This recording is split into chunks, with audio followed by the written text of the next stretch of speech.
Hello and welcome to The Album Man, and today I'm going to be doing another installment of the Musical Box. This is an album where I just very casually talk about a few albums I've been listening to, whether good or bad. Today they're all just going to be good albums which I want to wholeheartedly recommend and tell you why I've been listening to them so much and why you should check them out. So the first album we're going to talk about is one that I've been totally obsessed with recently. This is Rock Bottom by Robert Wyatt. So this album was released in 1974 on Virgin Records and was produced by Nick Mason of Pink Floyd, their drummer. And Wyatt was a staple of the Canterbury scene. He drummed for Soft Machine's first 3 albums. He also drummed on Kevin Ayers' Joy for a Toy. He was Soft Machine's original singer. He formed a band, Matching Mole, which was, funnily enough, that was I only learnt today, but got the name of that from a pun on the name Soft Machine and its translation into French, which is Machine Molle. And yeah, it sounds a bit like Matching Mole, I guess, if you say it in a really English way. But the thing with Robert Wyatt is that before recording the 3rd album of Matching Mole, he, when drunk, fell from a 4-story building and sadly became paralysed from the waist down.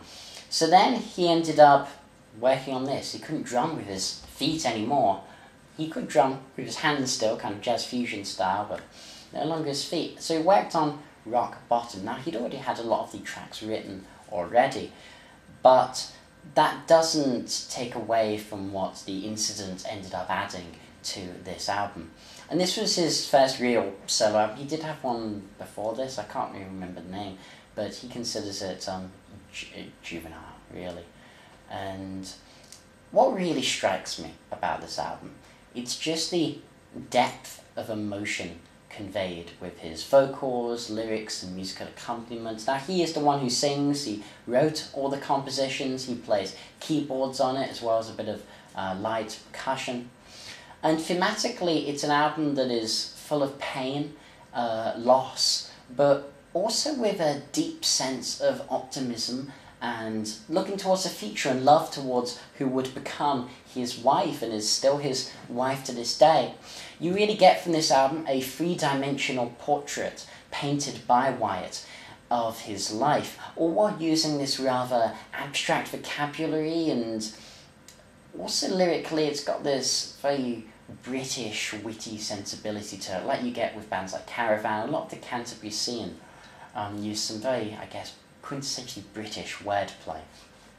Well, musically, it can be viewed as, I guess, veering between progressive rock, but, not in the sense of like, I don't know, Dream Theater and loads of time signatures or something. Instead, more in that sort of softer, dreamier way, like Camel and Caravan. But it also does have that sense of jazz fusion to it. I mean, the best example of the dreamy stuff is the song Sea Song, which is my favourite. Just please listen to Sea Song if you haven't heard it. It is gorgeous, absolutely gorgeous. But yeah, other stuff like Little Red Riding Hood, Hit the Road, or Closer, Little Red Robin Hood, Hit the Road. There has to be some tongue twisters, it's got to be weird. Oh, again, on the more jazz fusion side of things, with Little Red Robin Hood Hit the Road even having a weird surrealist poetry section from his friend and I think bandmate Ivan Cutler. This is an odd but really mesmerising album. I just can't stop listening to it. I've been listening to this album quite a bit, and it is a bit of a grower. The first time you listen to it, it's easy, even for a hardened prog fan like me, to find it all a bit weird. But as soon as you get below the outward weirdness and into the beautiful melodic sensibilities of this record, you just find a real masterpiece. Let's move on to something a bit more chill, though. So if you're wondering why videos have been so sparse for most of this year, the simple answer, it's not lack of motivation. I would love to find time, but it's just uni, honestly. Loads of essays, exams.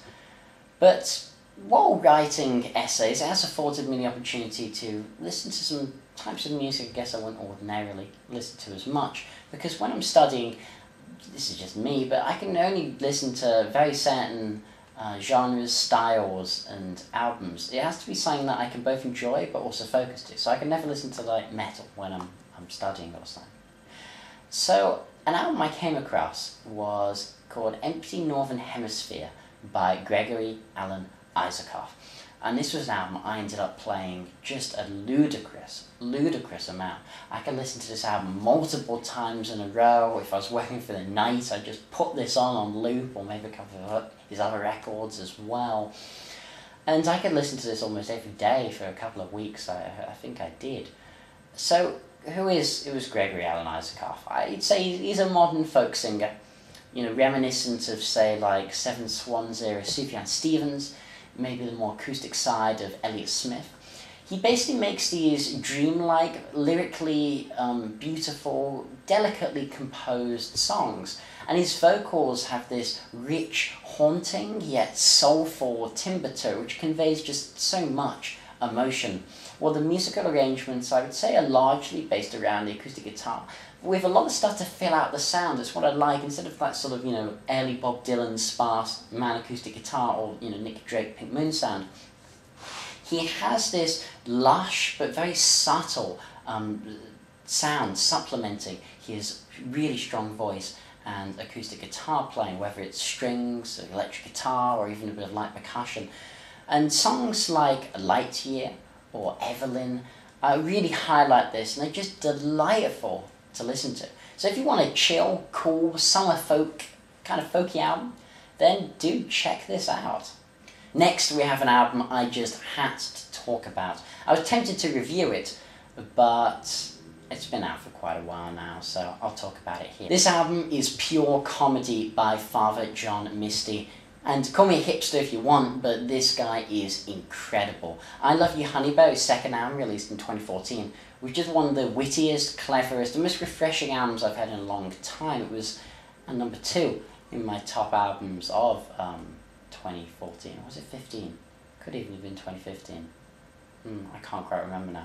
But whatever year it was 2015. It was the same year as Sufjan Stevens' Carrying Low, because that was my number 1 album. So yeah, this was my number 2. I think so, and it's stunning nonetheless. So now with pure comedy, we see Father John move from the kind of personal, intimate themes of I Love You Honey Bear into his sort of critique and analysis of society and the world as a whole.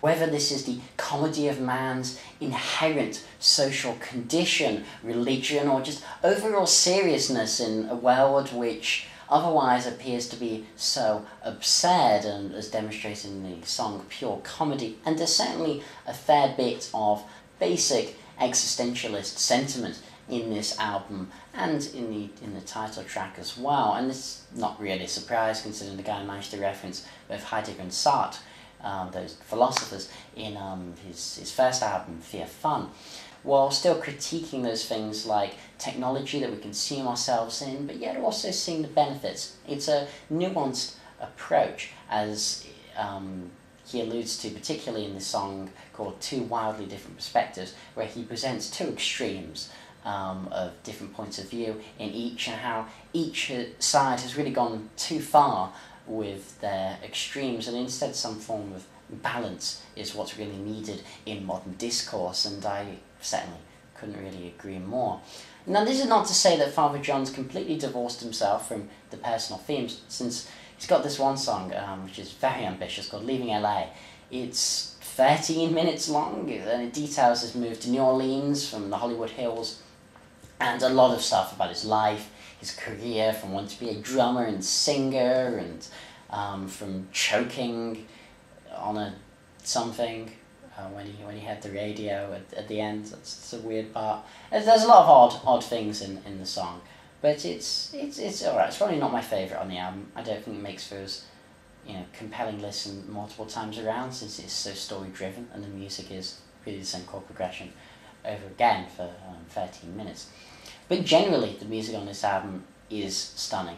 It's, I would say, more of a primarily piano-driven album than the previous one was, with this cacophony of other weird sounds and horns and strings really bringing it together and adding an almost progressive element to it. So Father John, I really would say, is just at his creative peak as an artist and a performer, and while I don't think anything he'll ever do will, for me at least, eclipse I Love You Honey Bear. That's an album that's very close to my heart. This is one of the best albums of the year, and if you're not aware of Father John, it's a decent place to start without question, and one I'm not going to stop listening to anytime soon. So I'd like to end this video with a hidden gem, as I did on the previous instalment of this.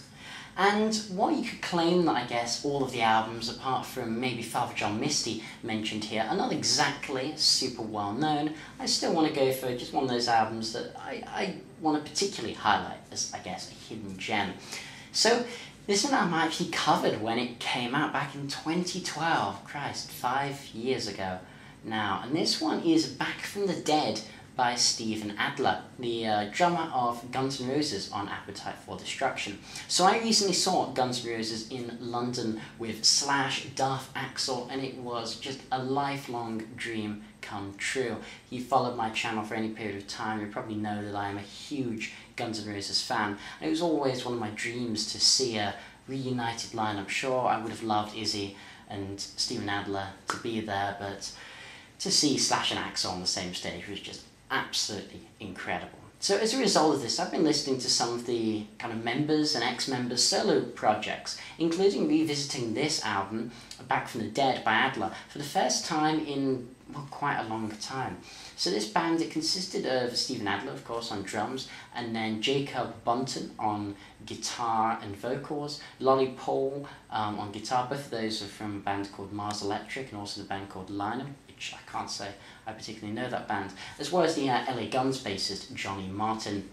Now when this came out back in 2012, I really, really loved it. I actually looked back at my review, Christ do I look young in that review, but I gave it a 9 out of 10, which that's a bit strong. That's a bit strong. I even said at one point it was better than any of Slash's solo output at that time, the self-titled and Apocalyptic Love. Which, yeah, I wouldn't agree there anymore. But I guess, my tastes have changed over the last 5 years. But that doesn't mean that this album isn't worth a listen. It is still a compelling slice of kind of mainstream rock music, I guess. Songs like Just Don't Ask, which is really good, featuring Slash. It has like an Anastasia type acoustic intro to it, built into a nice catchy song, and Good to Be Bad as well, that has a nice solo from John 5, which is, a good highlight. Honestly, it is a bit of a shame that Adler disbanded. I think this band had potential. They could have made some good records, but it was early this year Adler disbanded them, citing his disinterest in performing concerts with low attendances. And yeah, Adler, they never really got much of a fan base, so it doesn't surprise me that they got the low attendances to their shows and that they just couldn't get that crowd along. So that's why I wanted to highlight this album. I think it's one of the forgotten solo albums from Guns N' Roses members. And while in many ways, I guess the reason it wasn't too successful is that it has I would say an early 2000s sound to it, with almost some pop-punk elements in a song like Waterfall and that type of thing. I'm just not sure it was really, that it really resonated with people in 2012, and that it just felt like an album from 10 years previous in some ways. But if you like just straight up rock music, no frills, then this might be an album that you should consider. This has been TheAIbumMan. Thanks for watching the musical box. I hope you enjoyed, and as usual, long live rock and roll.